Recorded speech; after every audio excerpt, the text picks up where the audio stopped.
My presentation is called Make Every Call Count. And in the spirit of that, what I'd like to do is invite you to think about the motivations that have brought you here today. And I've done quite a bit. It feels like I'm part of the family now. I've done quite a bit of one-to-one coaching this morning. I got a sense of the very different types of things that you want to do and get out of today. So with that in mind, I want you to imagine what it would be like if you could pick up the phone and actually realize that goal or vision that you brought with you here today. And just take a moment to think about what that would do for you, and indeed what that would do for your lives and your lives going forward. So the purpose of my talk is to draw upon my 20 years, and that sounds an awful long time, doesn't it? Yes. 20 years of experience in picking up the telephone and making calls to very senior executives in large corporate groups. And what I want to do is to give you some very practical stuff that you can take away and use to realize those goals, those visions which you brought with you here today.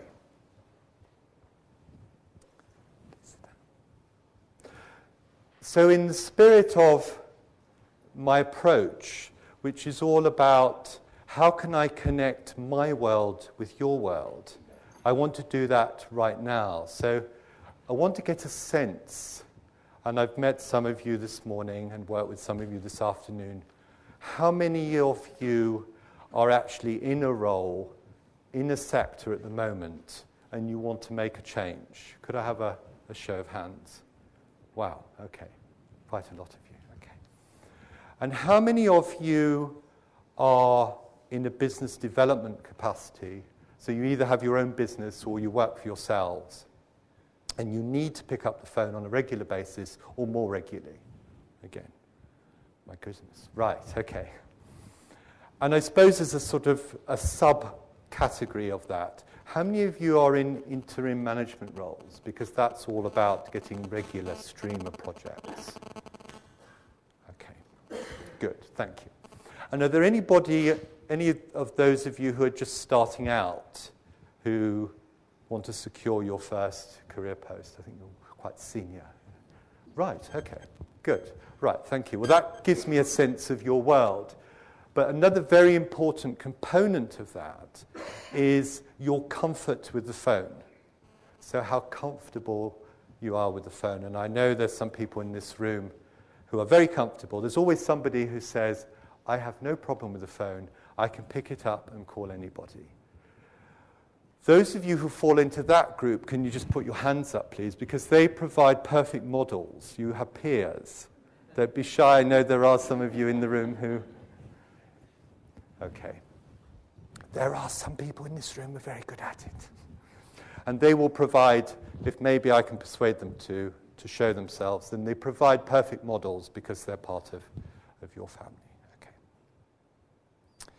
In the spirit of this being a workshop, what I'd like to invite you to do is to think about some phone calls that go like this, very important calls. And you're going to make them, and you walk towards the phone, and you just get to the phone, and you're just about to pick it up, and you go, I need to go and check that spreadsheet. And you try again. I tell you what, I'll just call my husband, my wife, yeah, and I better go and check something else. How many of you do that? Right, okay, a lot of you. So what I want you to do is I want you to think about a call or some calls that you have to make that will help you make 1 step, 2 steps, 3 steps, and so on towards those goals that have brought you here today. Okay? And everybody think of a call or some calls, yes? Just give me a nod when you're there. And I want you to think about, at the moment, what your comfort level is. So just get a sense of the temperature of your comfort level. So whether you're a 4 or 5, anybody 0? Okay. So think about the level now, and what I want you to do is to calibrate, to get a sense of how my practical stuff I'm going to give you now is going to help you in terms of watching how that score will go up. Okay? Does that make sense? Okay. So first of all, when I did the promotional video, I said, what I want to consider first and foremost is what stops you picking up the phone. The first thing that stops you is that you don't want to sound like this. And these are the types of calls that you probably get quite often at home or sometimes in the office, and it goes something like this. Is that Mr. It's actually Festenstein. I'm Jim. I'm calling from the We Do Not Listen Corp. Jim, I'm in the middle of something. That's not a problem. I'll just take 1 minute. I just want to tell you about my product. Stop, Jim. Most people that I work with and train feel that they're going to be like that. They're going to wear, for want of a better word, a cold calling hat. How many of you feel like that? Right. Okay. The first thing I would say to you is that I am sure nobody in this room, nobody is going to have that level of disrespect for somebody else's world. So you can throw away the cold calling hat. Okay? So you can take away the behavior from the identity. That's what most people do. And I remember particularly working with an ex-IT director from an investment bank who became a search and selection consultant. And she looked at me and she said, I could never do that because I don't want to be one of them. Do you see the identity thing?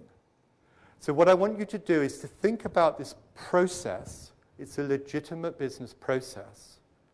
And I want you to reframe it and thinking about it as starting conversations from cold. Okay, I'll say that again. I want you to think about it starting conversations from cold.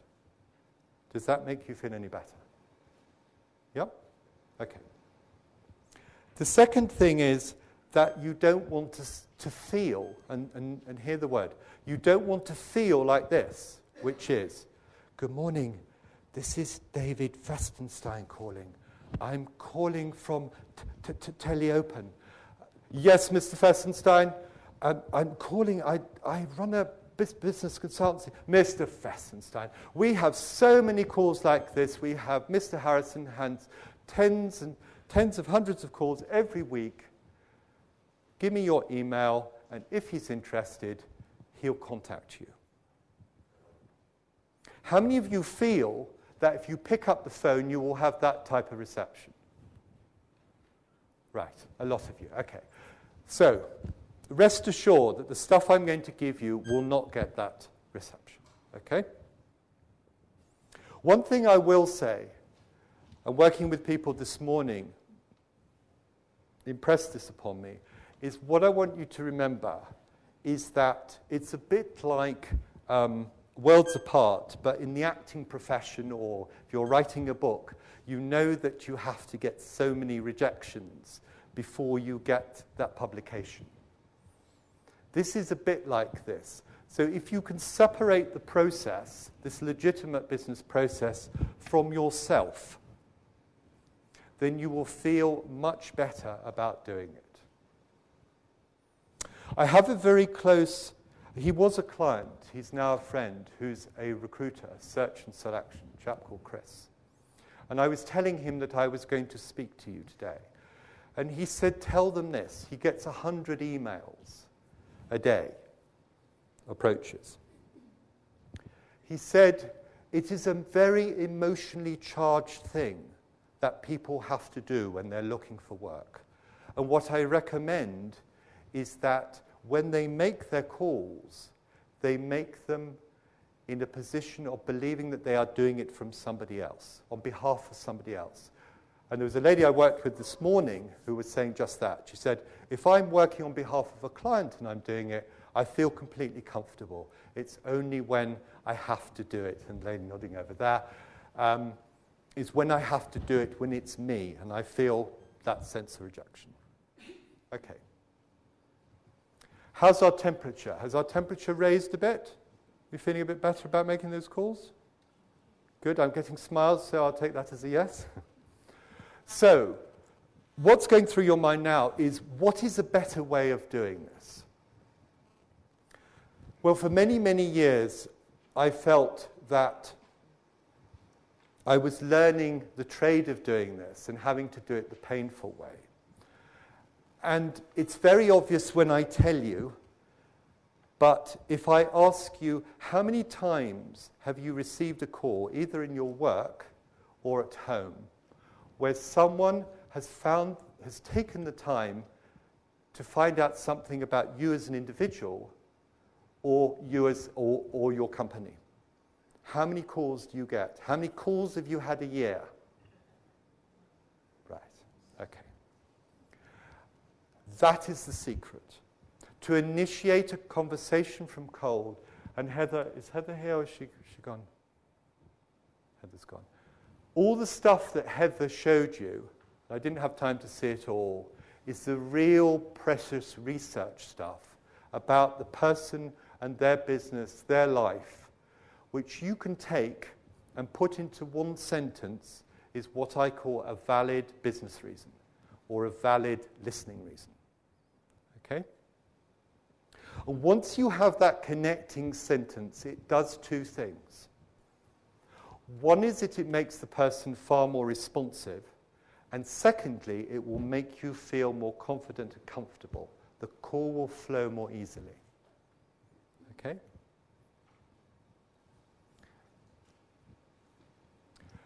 The second thing is that when you do this, the most important thing, and again this is lost and it's counterintuitive, is if you get hold of the person that you want to speak to, you don't want to speak to them then. I'll say that again.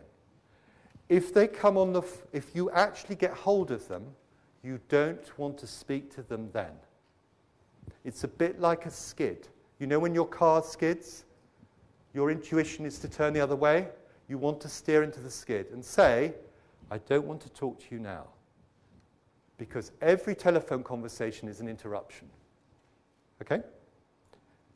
What I'd like to do is to set up a brief 15 to 20 minute, present the valid business reason, whatever it is, expansion into Europe, second round of capitalist funding, whatever your reason is, and then request a telephone meeting.